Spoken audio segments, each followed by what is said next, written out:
Good morning, Kara.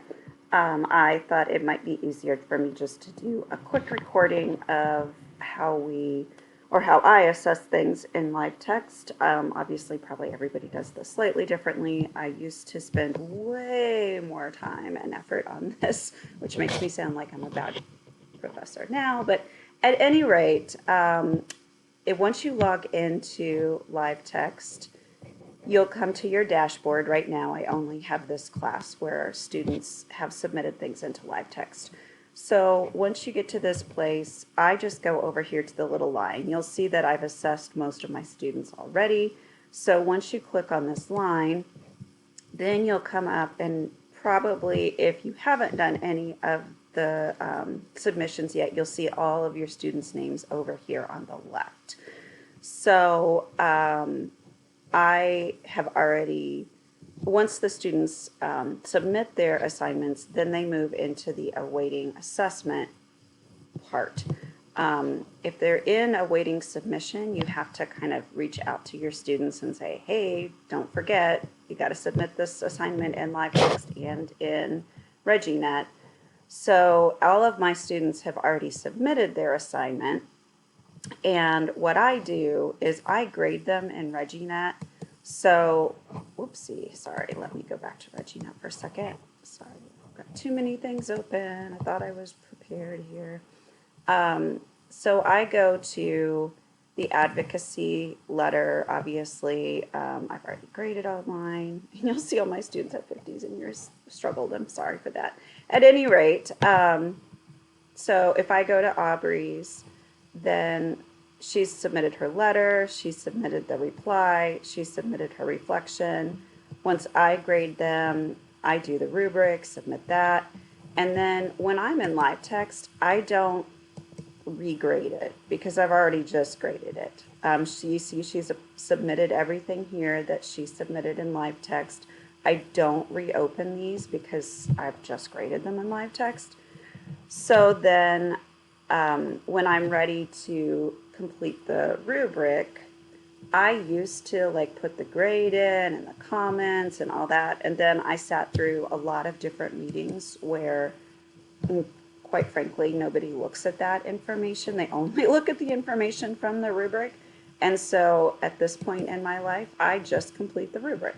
So I look down through the rubric, and it's a little bit tricky because as you look at these, they're not an exact fit with this assignment. That's the first thing that you'll realize. And so I think about the letter that the student wrote, the reflection that they wrote, how meaningful it feels like this assignment was to them, if they spoke about any other activities that they've used, that kind of thing in terms of advocating for children. So I'm thinking about Aubrey right now, and so she spent a lot of time in her letter talking about the importance of advocating for children, how she's done that in a variety of ways, through volunteering, through other organizations that she's been a part of. So I would give her an exceeds expectations there. She referenced the NACCE Code of Ethics in her letter to her legislator, as well as in her reflection, so I would give her an exceeds there. This is typically the one, these next two are typically the ones where people will get a meets versus exceeds, because, a lot of times that reflection is just like, this was an interesting experience for me, I didn't really learn a lot, blah, blah, blah. And if that's the case, then I'm just like, okay, fine. This is a pretty important process, so I give them a meets. For Aubrey, she talked about the importance of reflecting on her experiences and using that in engaging in advocacy for children. So I would give her an exceeds, as well as thinking about how this impacts children, families, colleagues. So I would give her an exceeds there. And then if she talked about, again, continuing to remain engaged and thinking about how to advocate in the future, I would give her an exceeds for that as well. Okay, so once I've done that, I click Save and Close, and then I click Submit Assessment. Voila, that's all I do. So I've already done that for all of my students. So once you've done that for all of your students, that's all you got to do. Now, the reason that Aubrey was the last person to submit is because Livetext doesn't exactly sync up with ReggieNet. And so in ReggieNet, or in Livetext, excuse me, she was still in your section until I emailed Barb Jacobson at in the lobby center and said, hey, I'm missing a student. Plus, I had a student who dropped the class who was still in here. So I'm like, okay, Barb, could you take this other student out? And so once we got that figured out, then I was able to finish this.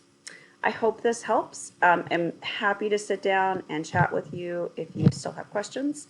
I hope things go well. If you have a chance to talk to Jill and or Nikki today about the student issues that you've been having, and please note if there's anything I can do, just send me a quick email and I'm happy to hop into meetings or help in any way I can. Have a great day. Thank you. Bye-bye.